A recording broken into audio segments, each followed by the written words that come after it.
India is at war with itself, screamed an opinion piece headline in the Washington Post this week. What an irony, when we thought the Chinese and the Pakistanis were eyeballing us at the borders, it is India's farmers who are laying siege to the national capital. But far down south, one land in India seems to be blissfully detached from all the ruckus in Delhi, living a lazy, peaceful life by its slow-flowing backwaters, living in an enchanting bubble of welfare payouts. Welcome to Kerala, which almost resembles the Gauls holding out against the Romans as far as ideologies go. Kerala's asterixes and obelixes have their own petty hostilities, but when they see the Romans, in this case the federal government, Bollywood or Indian cricketers, they close ranks. Like Gaul and Rome at one time, both Kerala and the federal government are broke. Kerala's public debt is approaching 3 trillion rupees. And the federal government is poised to borrow 12 trillion rupees. But if you listen to their respective finance ministers reading out their lengthy budgets this week, they sounded like some oil-wealthy nation of the 20th century doling out freebies to their citizens. This week, though, their similarities end there. While one tweet by a pop star was enough to rattle all of India, Kerala has continued its peaceful slumber with not a care for tomorrow. How does God's country manage to do it? The magic formula is recruit, remit, rebel. Step 1. Recruit as many loyal supporters as possible into government service. With only weeks to go for the election code of conduct to kick in, the state government is trying to recruit as many temporary workers as possible as permanent government servants.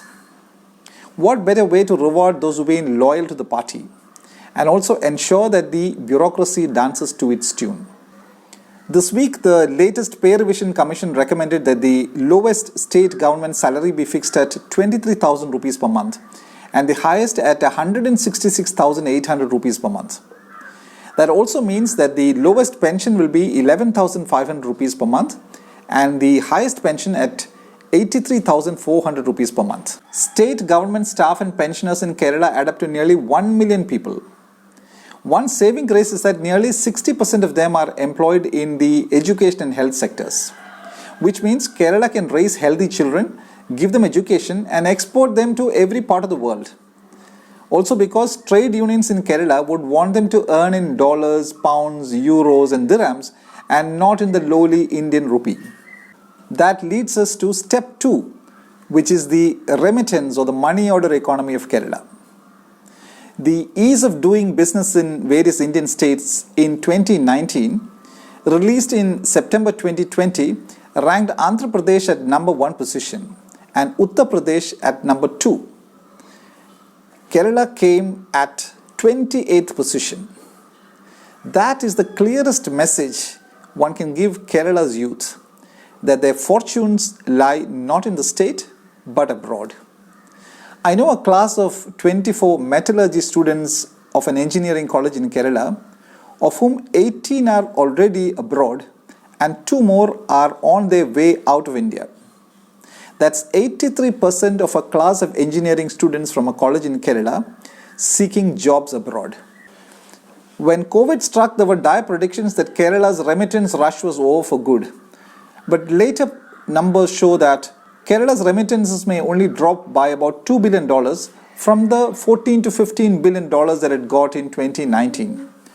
Now, $13 to $14 billion per annum is not a bad amount, right? One recent report said UP is the new Kerala in terms of remittances from the Gulf.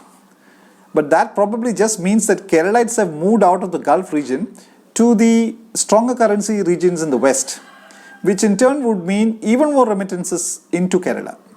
And step 3, the ultimate free lunch. Recommend salaries to government staff on days that they go on strike.